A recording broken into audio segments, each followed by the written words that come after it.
자, 주식시장이 요즘 난리가 났죠. 역대급 버블이다, 시대적 혁신이다. 이 논쟁이 매일 신문과 방송을 가득 채우고 있어요. 이 논쟁의 핵심은 결국 하나예요. 지금 주가가 정상인가? 아니면 곧 터질 거품인가? 이게 우리의 가장 큰 고민 아니겠어요? 특히 우리나라 투자자들도 미국 시장, 특히 엔비디아 같은 종목에 엄청나게 투자하고 있으니까요. 이 버블 논쟁을 제대로 파헤쳐 보지 않으면 정말 큰 강풍에 배가 흔들릴 수도 있어요. 오늘은 이 뜨거운 논쟁을 양쪽의 가장 강력한 무기를 가지고 비교 분석해 드릴게요.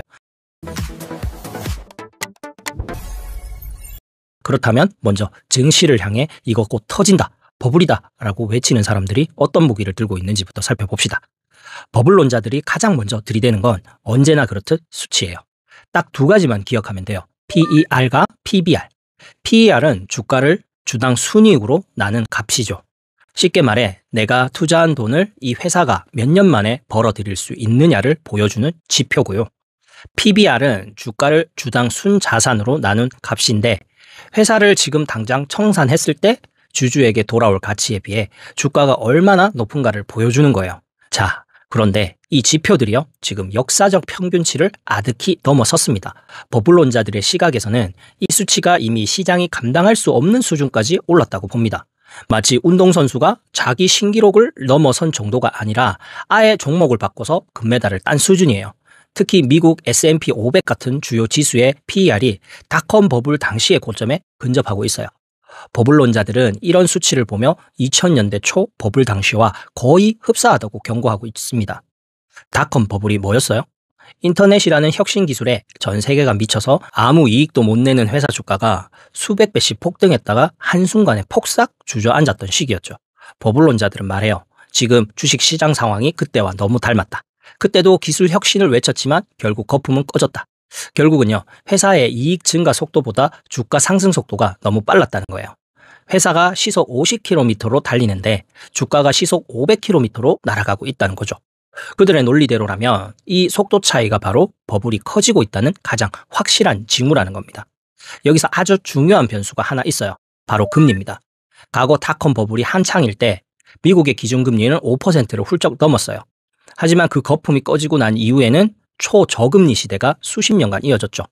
저금리 시대에는 기업이 미래에 벌 돈의 가치를 현재로 환산할 때 할인율이 낮아져서 미래의 가치가 높게 평가받는 게 당연했어요. 하지만 지금은 어떻습니까?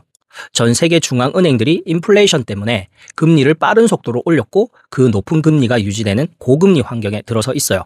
높은 금리는 미래의 이익을 현재로 가져올 때 할인율이 높아져서 미래 가치를 강하게 눌러버립니다. 버블론자들은 바로 이 점을 지적해요. 과거의 저금리 환경에서 인정받던 높은 밸류에이션을 지금의 고금리 환경에서는 절대 인정할 수 없다. 금리가 5%인데 PER이 50배라는 건 달리 말해 투자를 통해 50년 동안 돈을 회수해야 한다는 뜻이거든요. 투자자들에게 매년 5% 이상의 확정 수익을 주는 채권이라는 안정적인 대안이 있는데 누가 50년 회수 기간에 위험한 주식을 사겠냐는 거죠. 결국 고금리 환경은 지금의 비현실적인 주가를 견디지 못하게 만드는 중력과 같다고 그들은 말합니다. 즉, 버블론자들의 계산법에 따르면 현재의 밸류에이션은 고금리 시대에 정당화될 수 없다는 거죠. 여러분, MAG7이라는 말 들어보셨죠? 소위 매그니피센트 7, 애플, 마이크로소프트, 엔비디아, 아마존, 구글, 테슬라, 메타, 이 7개 초대형 기술주를 일컫는 말이에요. 이들이 지금 미국 증시 상승을 거의 혼자서 끌고 가고 있어요. 이 MAG7을 뺀 나머지 수천 개 종목은 사실 그렇게 많이 오르지 못했어요.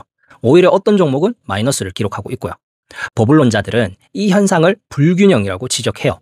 시장의 상승이 광범위하게 퍼져나가지 않고 소수의 종목에만 돈이 몰리는 것은 그만큼 시장의 토대가 약하다는 증거다. 마치 거대한 빌딩의 기초공사는 부실한데 꼭대기에만 황금으로 치장한 것과 같다는 거예요. 이 황금 7개 종목이 휘청거리면 시장 전체가 와르르 무너질 수 있다는 강력한 경고인 셈이죠. 버블론자들은 이 현상을 거품이 정점을 찍을 때 나타나는 전형적인 구조라고 부릅니다. 마지막으로 버블을 만드는 건 결국 사람의 심리예요. 버블론자들은 지금 시장이 합리적인 투자를 넘어선 극도의 낙관론에 빠져 있다고 꼬집습니다. 가격이 너무 높다는 것을 알면서도 그래도 더 오를 거야 라는 막연한 기대감, 그리고 나만 소외될 수 없다는 포모 심리가 결합된 거죠. 이런 심리는 마치 불꽃놀이와 같아요. 불꽃이 터질 때 와 하고 환호하지만 결국 불꽃은 떨어지고 재만 남잖아요. 버블론자들은 지금의 시장 분위기가 바로 그 불꽃이 절정에 오른 시점과 같다고 해석합니다. 이들이 보기에 지금 시장은 이성적인 경제 논리보다는 그저 돈 복사에 대한 욕망이 만든 뜨거운 아지랑이 속에 있다는 거예요. 지금 시장의 약점을 가장 집요하게 파고드는 건 바로 헤지펀드나 대형 기관 투자자 같은 공매도 세력들이에요. 이들은 주가가 고평가되었다고 확신할 때 주식을 빌려 팔아버리고 나중에 싸게 사서 갚으려고 하죠. 이 공매도 세력의 논리는 굉장히 냉철합니다. AI 혁신은 인정해. 하지만 그 혁신이 언제, 얼마만큼의 돈을 벌어다 줄지는 아무도 모른다.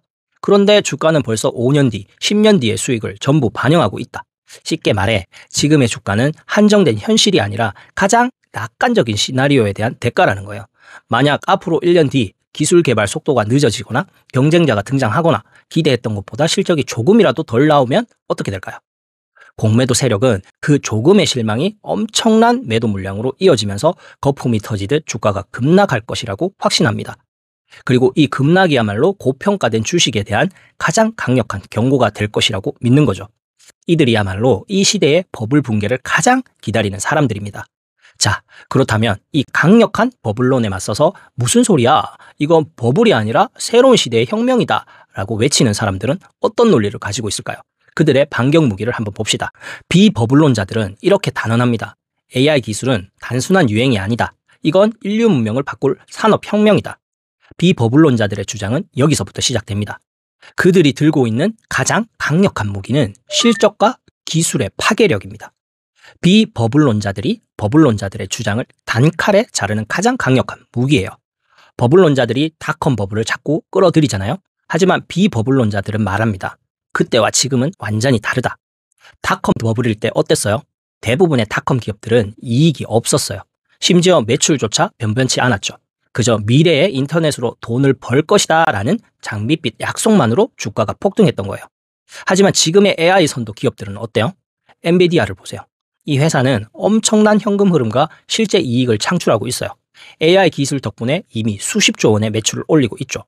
마이크로소프트나 구글 같은 회사들도 AI를 접목하면서 클라우드 서비스에서 폭발적인 성장을 이루고 있고요. 결국은요, 지금의 높은 주가는 약속이 아니라 이미 현실화된 실적과 곧 현실화될 막대한 이익을 반영하고 있다는 거예요. 이것을 두고 일각에서는 퀄리티 버블이라는 말까지 써요. 거품이라고 부를 수는 있지만 2000년대의 정크 버블과는 차원이 다르다는 거죠. 회사의 펀드멘탈이 튼튼하게 주가를 받쳐주고 있기 때문에 설령 조정이 오더라도 닷컴 버블처럼 완전히 무너지지 않을 것이라는 자신감이에요. 닷컴 버블 당시에는 진입 장벽이 낮았어요. 누구나 인터넷 도메인을 사고 웹사이트를 만들면 닷컴 기업이 될 수 있었죠. 경쟁이 치열했기 때문에 결국 소수의 기업만 살아남았어요. 하지만 지금 AI 생태계는 근본적으로 다릅니다. AI를 실제로 구동하는 데 필요한 인프라는 아무나 만들 수 없어요. 엔비디아의 GPU, 마이크로소프트나 아마존의 거대한 클라우드 서버, 구글의 AI 모델 같은 것들은 막대한 자본과 수십 년간 쌓아온 기술 없이는 따라잡을 수 없는 초격차 산업입니다. 비버블론자들은 이 점을 가장 중요하게 봐요. AI 기술을 선도하는 이 소수의 기업들은 앞으로 수십 년간 경쟁 없는 독점적 수익을 누릴 것이다. 마치 19세기 석유 재벌이나 20세기 자동차 거인이 등장했듯이 지금의 AI 기업들은 새로운 경제 패러다임의 패권을 장악하고 있다는 거죠. 압도적인 혜자와 독점력은 그 어떤 밸류에이션 지표도 뛰어넘을 수 있는 강력한 논리가 됩니다. 이들이 계속해서 벌어들인 돈은 현재 주가를 충분히 정당화할 것이라는 주장입니다. 우리가 지금 목격하고 있는 AI의 파급력은 상상을 초월해요. 마치 18세기 증기기관, 19세기 전기가 세상을 바꾼 것처럼요. AI는 단순한 하나의 소프트웨어가 아니에요. 모든 산업에 스며들면서 생산성을 폭발적으로 끌어올릴 새로운 기반 기술이에요. 비버블론자들은 이렇게 주장해요. 지금 높은 밸류에이션은 이 AI 혁명이 가져올 미래의 막대한 이익을 지금 미리 당겨서 반영하고 있는 것이다. 예를 들어 볼게요. 어떤 회사가 AI 기술 도입으로 직원 1명당 생산성이 2배로 늘어난다고 가정해봐요. 그러면 이 회사의 미래 가치는 단순히 현재 이익의 20배, 30배로 계산할 게 아니라는 거죠. 가치 평가의 기준 자체가 완전히 새롭게 재설정되어야 한다는 논리예요. 이들은 지금의 주가 상승을 단순한 투기가 아닌 시대적 변화에 대한 정당한 평가로 바라보고 있습니다. 역사를 돌이켜보면 거대한 기술 혁명기에는 늘 시장의 주가 기준이 바뀌었어요. 1920년대 라디오나 자동차, 1950년대 컴퓨터가 처음 등장했을 때도 사람들은 지금과 똑같이 이야기했습니다. 너무 비싸다, 거품이다 라고요. 하지만 당시 그 혁신 기업들의 주가는 몇 번의 조정을 거쳤을지언정 장기적으로는 인류 역사상 전례 없는 성장을 기록했습니다. 왜냐하면 그 기술이 가져온 생산성 증가는 인간의 상상력을 초월했기 때문이에요. AI는 단순한 기술이 아니라 지능을 제공합니다. 이는 인간의 모든 노동력을 효율화할 수 있는 잠재력을 가졌어요. 비버블론자들은 말합니다. 지금 주가가 높다고 느끼는 건 당신이 AI가 가져올 미래의 이익을 가소평가하고 있기 때문이다. 지금의 높은 PER 50배가 5년 뒤 AI가 모든 산업의 비용을 절감하고 수익을 극대화했을 때 실제로는 PER 5배 수준으로 느껴질 수 있다는 거예요. 혁명의 초기 단계에서는 현재의 가치 잣대로 미래를 재단하는 것은 오류를 범할 가능성이 높다는 것이 그들의 주장입니다. 마지막으로 경제적인 환경도 무시할 수 없어요. 물론 최근 금리가 많이 올랐지만 역사적인 관점에서 보면 여전히 장기적인 저금리 시대에 속해 있다는 시각이 많습니다. 금리가 낮으면 미래에 벌어들일 돈의 가치가 현재 시점에서 더 높게 평가돼요. 미래의 이익을 현재 가치로 할인하는 할인율이 낮아지기 때문이죠. AI 기업들은 당장의 이익보다는 5년, 10년 뒤에 폭발적인 성장이 기대되는 회사들이잖아요. 이런 기업들에게는 이 낮은 할인율이 엄청난 힘을 발휘합니다. 그래서 과거에 비해 높은 밸류에이션이 어느 정도 합리화될 수 있는 경제 환경이라는 주장입니다. 돈의 가치가 바뀌었기 때문에 주가의 기준점도 바뀌어야 한다는 논리예요. 자, 결국 이 논쟁은 언제의 주가를 어떻게 바라볼 것인가 하는 관점의 차이예요. 버블론은 현실의 수치를 가지고 경고하고 있어요. 주가가 실제 이익보다 너무 앞서 나갔다는 거죠. 비버블론은 미래의 혁신을 가지고 반박하고 있어요. 이익이 곧 주가를 따라잡을 것이고 가치평가 기준 자체가 달라져야 한다는 거예요. 어느 쪽의 말이 맞을까요? 주식시장의 역사는 버블이 없던 적이 없어요. 하지만 동시에 혁신적인 기술이 시장을 이끌어왔고요. 결국 이 시대를 살아가는 투자자는 이 두 시각 사이에서 자신만의 균형점을 찾아야 합니다. 버블을 경계하는 냉철한 이성과 혁신의 물결을 놓치지 않으려는 현명한 판단력이 동시에 필요한 때인 거죠.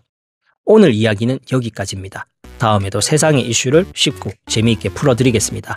영상이 유익하셨다면 좋아요, 구독, 알림 설정으로 함께 해주세요. 저는 이슈와 이슈 채널의 행운 파파였습니다. 감사합니다.